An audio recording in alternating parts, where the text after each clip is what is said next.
Greetings, Grace Covenant.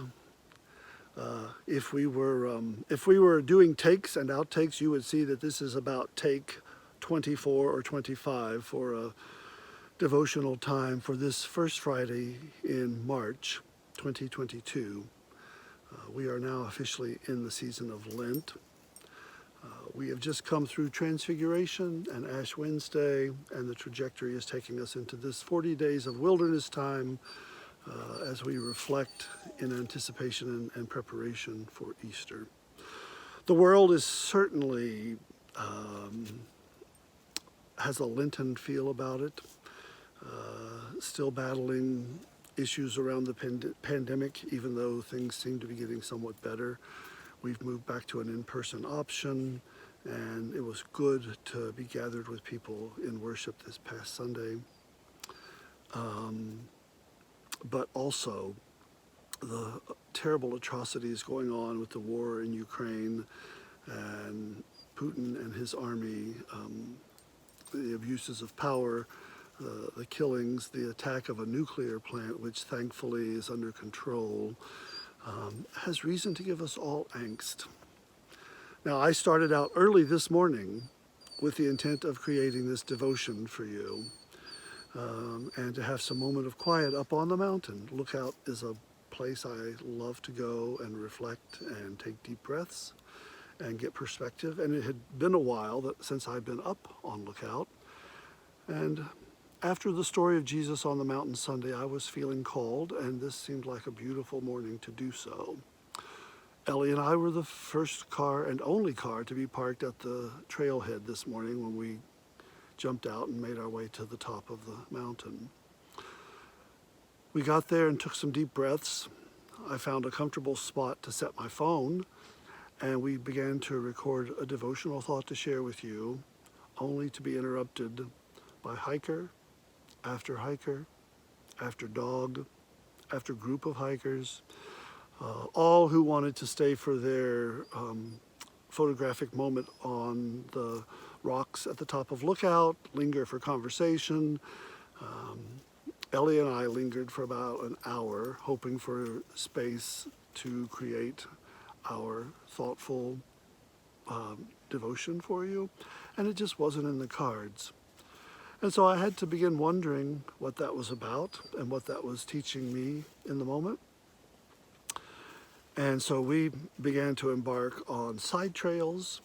I'm not even quite sure where I am right now, somewhere on a side trail up in Montreat. We've gone as far as we could. I would hope to be away from people. Ellie is now whining a little bit because I think she's thirsty, and we're going to go back down the mountain soon. But we found a quiet space. In this space, we've already started twice because hikers have gone by. And so I've been listening to that and trying to figure out what that means. And also realizing that sometimes even what we want to do for our own self-care, even the moments we think we need to take and get away, do not become the moments we hope them to be. And that's okay, but we do have to seek out, I think it's important still to find space wherever it may be. It may not be on a mountain. It may be on a side trail. It may be closing the door to your office and just turning off your phone for a few minutes. But we're all overwhelmed right now. And as we start this Lenten season, this time of reflection, let us take care of ourselves and one another. I've lost most of the thoughtful things I was going to say inspired by the mountain peaks. But I just want to say as we continue on this path, as we continue on our journey together, I was singing one of the songs that we have sung before in worship. We are people on a journey, pain is with us all the way. Joyfully we come together at the holy feast of God. And certainly these last 2 years have been incredibly difficult.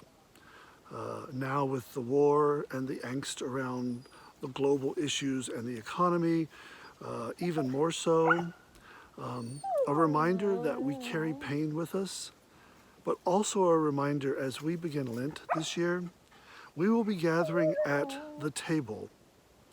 We will be coming to the joyful feast of God, bringing our pain, bringing our anxiety, bringing our hurt, bringing our sorrows and our loss and our grief.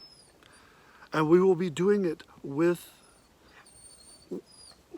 everyone in our community. As the song says, joyfully we come together. So as you are joining us in the weeks to come, whether it's online through YouTube or at our in-person option, I give thanks for knowing that in the midst of all the ups and downs, in the midst of all the things that we have to keep changing, in the adjustments we have to make, in our attempts to go to the mountain that are thwarted, that we get to come together as the people of God and share in the feast. So let us be strengthened in that knowledge, and let us greet one another appropriately in COVID when we see each other. And I look forward to seeing you in worship, whether it's in person or online. And thanks be to God, Grace Covenant. Go this day and find some space to breathe and take care of yourselves. Thanks be to God.